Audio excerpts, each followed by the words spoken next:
नमस्कार विद्यार्थी मित्रांनो, मी तुमचे इयत्ता 10वी महाराष्ट्र बोर्ड 2026 साठी अत्यंत महत्त्वाचे प्रश्न घेत आहे.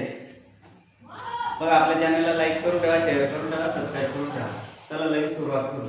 बघा, ही कृती तुम्हाला 10वी 2026 साठी महत्त्वाचे प्रश्न आहे, अत्यंत महत्त्वाचे करूनच ठेवायचे. सराव तुमचं 1.3 वरला आहे ना, अशा पद्धतीने कोणतंही तुमचं झालं ही कृती पहिली तुमची 1.3 वरली, त्याला काय करायचं, 3 गुणाकार करून टाकायचा. 3 गुणिला 5 आणि हा 2 गुणिला 4, 2 गुणिला 4 त्याचा गुणाकार करून टाकायचा. 5 त्रिक 15 आणि 4 गुणी 8 किंवा 2 चौक 8.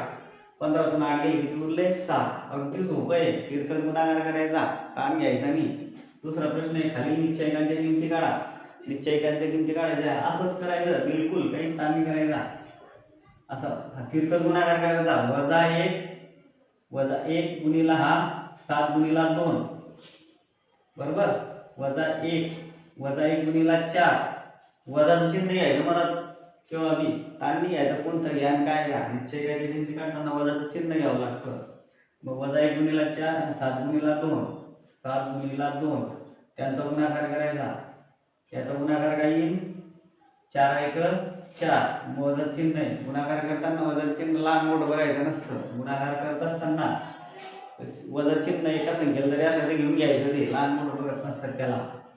तर वजाचं चिन्ह आहे लहान आहे का मोठं आहे ते बघायचं. तर बेरीज आणि वजाबाकी करताना लहान मोठं चिन्ह घ्यावं लागतं.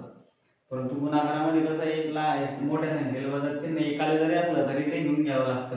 वजा 4 वजा 7 गुणी 14 वजा अधिक म्हणजे ऋण धन. मग वजा 4 वजा 14 किती झाले? 18. मोठ्या संख्येचं चिन्ह काय आहे? वजा. हे काय आहे तुम्हाला बेरीज किंवा वजाबाकी करताना मोठ्या संख्येचं चिन्ह घ्यावं लागतं. गुणाकार किंवा भागाकार करताना लहान मोठी संख्या बघायची नसते. कोणाला बी एक चिन्ह वजाचं असलं तर ते वजाच घ्यावं लागतं, बरोबर. तुम्ही फक्त बेरीज वजाबाकी करतानाच ते मोठ्या संख्येचं चिन्ह घ्यावं लागतं. मग वजा 18. आपलं उत्तर काय मिळालं?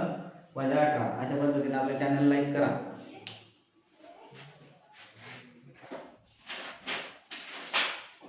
2026 साठी मी तुमचे हे पण प्रश्न काढलेले. तर बघा, काळजीपूर्वक लक्ष द्या. काय करायचं? तिरकस गुणाकार करायचा. 5 गुणिला 0 वजाचं चिन्ह घ्यायचं नेहमी. निश्चयकाची किंमत काढताना काय करायचं? वजाचं चिन्ह घ्यावं लागतं, दुसरं काहीच नाही. लगेच 3 गुणिला वजा 7 5 0 0 वजा.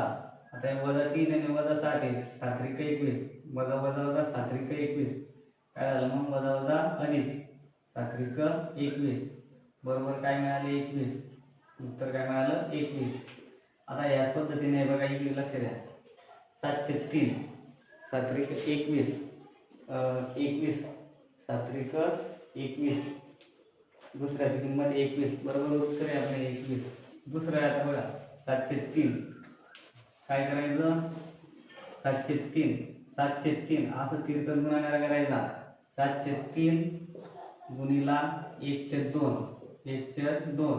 आणि काय करायचं? नेहमी वजाबाकी करायची. 5/3 गुणिला आहे 3/2. आता काय करतो आपण? पहिले कोण सोडून घेऊ. अंशांचा गुणाकार करताना काय करावं लागतं? अंशांचा गुणाकार आणि छेदाचा गुणाकार.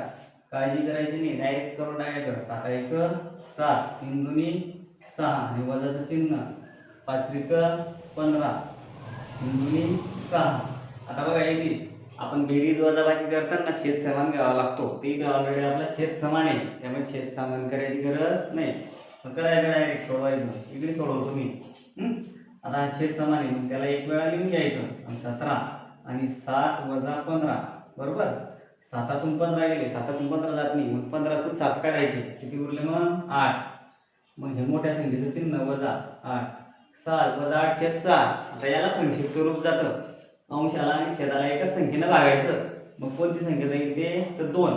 बघा, 2 त्रिक 6 आणि 2 चौक 8 म्हणजे इथे काय उरले? हे 4. म्हणजे इथे उरले बघा 2 चौक 8 2 त्रिक 6 आणि काय 4/3. अशा पद्धतीने हे सोडवायचं. उत्तर बरोबर आहे की नाही? बरोबर आहे, 4/3.